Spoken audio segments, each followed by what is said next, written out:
brothers and sisters in Christ, on this 12th Sunday ordinary time, the readings are speaking about our lives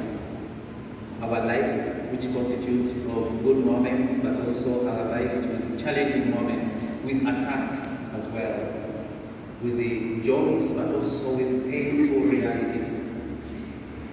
Like any other prophet, today we hear and read from Prophet Jeremiah. The prophet is one who comes to speak on behalf of God. He comes to pass on the message of God, what he feels in his heart and mind. He comes and shares out to others, to encourage others, to uplift others, to make life better and beautiful for others. And my brother, my sister, you are a prophet. Every time we encourage others, every time we listen to that voice that encourages others in the families, between husband and wife, with the children at work, every time we encourage others, every time we do good to others, every time we speak well of others, we are prophets. Of course, prophets also speak challenging messages that want to reawaken the way of living so as to really live a happy life. That's why maybe some of the messages of the prophets can be a bit disturbing. Not because they are hurting us, no, but because there is a reality in us that has to be put right in order to breathe better. There is a block in us that needs to be removed in order to breathe well. That's why some of the messages of the prophets have become a bit tough and tight and challenging in our realities. But we have to be humble enough to really listen to every message that comes from every corner, because God speaks through my brothers and my sisters, and he has a message for you and me in every moment. Even those who may shout at us have a message to us. But of course we are invited that our way of speaking is gentle, is respectful. We also put ourselves in the shoes of the other person, so that what I speak does good to the other, and what I do does good to the other. It is something we can cultivate, because at the end of it all, our mission is to see how best I can delicately help each other to live a better life, a good life, a free life, a simple life, a nice life. Everyone wants to be happy. So, and if everyone wants to be happy, it's my role, it's your role to see what I can do to help others to be happy. This is what Prophet Jeremiah did. He came to proclaim good news. All his life was spent proclaiming good news. He left his family and he was spreading good news wherever he was. And you know what is painful is when even you, my brother, my sister, wherever you are, you have a very good intention. You are proclaiming good news.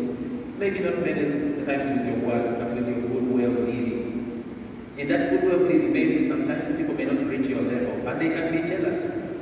How can I? This person is so good, but how can I? Then you find sometimes that you will not be surprised that some people will begin even pulling you down, to come down to their level. What we need to do is to keep strong, as Jeremiah was. He met all opposition. He says, all terror on all sides. We hear it say, I hear all the terror is coming on my side. Terror on every side. Denounce. Let us denounce him. Imagine, he's doing good, he's proclaiming good news, and terror attacks of every corner. Even the friends are attacking him. For doing what? For proclaiming good news. Maybe the good news which is challenging. If they did it to Jeremiah, they may do it to you and me. We have to be ready in such moments. But let's not give up. Good will always, at the end of it all, triumph, no matter what. And so, you know, the most painful thing is when a friend, maybe even the one you ate with, the one you walk with, is smiling at you, walking together, but underground, you know what happens? It can happen in any community. Maybe this community is okay. There's no problem here. God bless you. Yeah, but it can happen in a community, in a family, that sometimes we are walking together, we are eating together, we are journeying together, but underground, people are eating me up, eating you up, eating us up. And they are eating us up with maybe false and fake information that may not even help the growth. And that is the most painful thing which Jeremiah goes through. He receives attacks even from his friends. The friends who are supposed to be supporting and encouraging him in moments when he needs them, they are no longer there. He faces desperation, abandonment. But he trusts in the Lord. He knows the Lord is always with him. And he calls and pours himself to the Lord. And the beautiful thing is how the reading ends. He says that he entrusts everything to the Lord. And he says, I pray that there may be vengeance to these people who have hurt me. You see, he uses a human language. He's also a human person who feels like this is too much. But he uses this language from the heart to speak to God. And that is prayer. To say what things are going on in my heart, in your heart. And he pauses and says, if I pray that vengeance comes. Now, of course, the best way is not that he is the one to do the vengeance. But if God has to do the vengeance, may he do it at least before his eyes. That was his prayer. If vengeance comes to these enemies of his who are attacking him, when he can't see the vengeance happening to them, he's still okay. But even if the Lord does not give vengeance, for Jeremiah, what is enough is that in this painful moment, he pours out to the Lord and speaks what he feels in his heart, but leaves everything in God's hands. He teaches us how to pray. That in some situations, we use the language that I feel like saying now, speaking in the silence of my corner of my room. I just kneel down there and say, Lord, this is too much. Help me. Show me the way. Give me the strength. Give me the patience. Change the hearts of these enemies. Change the hearts of these who are attacking not only we, but attacking all people around the world. Change their hearts. That can be a true prayer that comes from the heart. And he leaves everything in God's hands. And the reading concludes when he even says, he's singing. He's singing. Dear friends, we are invited to sing with our joys, but also to sing with our sorrows, but also to sing even in the silence of our hearts. Because even silence is a form of singing. To sing with our joys, our praises, beside our pains, but also our sorrows and joys. This is what Israel also sings. They go through a lot of painful moments and is able to sing, pouring out. You know, when we sing, our whole body is involved. And we just give back to God what we feel in our hearts, good or not good, and we entrust everything into God's hands. And finally, in today's gospel, it's beautiful, dear friends, how the Lord in the mission sends out all of us, but then he says, do not be afraid. Identify yourself with me, says the Lord. See how you have to speak. If you don't know how to speak, look at the Lord and he'll teach you what to speak. Do not act to do good, look at the Lord and the Lord will teach you.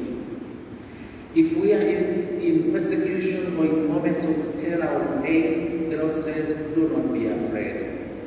And when we don't know where to look, we look at Jesus, because even Jesus did not have a moment the prophets who were speaking God's name that were rejected. Even Jesus himself, who came, the man who had gone with us, was not spared.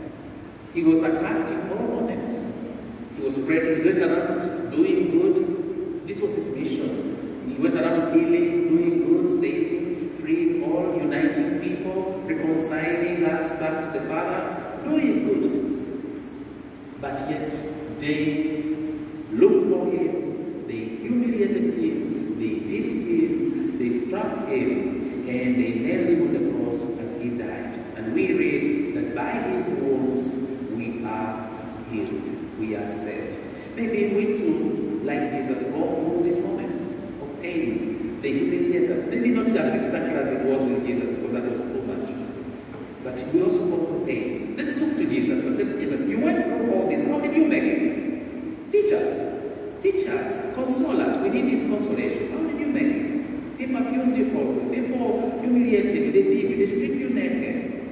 And yet you did not do anything. And yet you had even a chance to forgive them. You said, Father, forgive them, because they don't know what they are doing. Give me that heart that is able to forgive my enemies, which is not always an easy thing. Even the same Lord on the cross we read, he says, Father, if it's possible, take away this suffering, but not as I wish, as you wish. That means that even us, when we face our crosses, we are invited to pour out everything to our heart, because God looks at our heart, to pour it out to the Lord and say, Lord, if it is possible, take away away this painful situation, this challenging situation with my family, with my friends, or with the people I even don't know. Take away if it is possible. Take it away, but not as I wish, as you wish.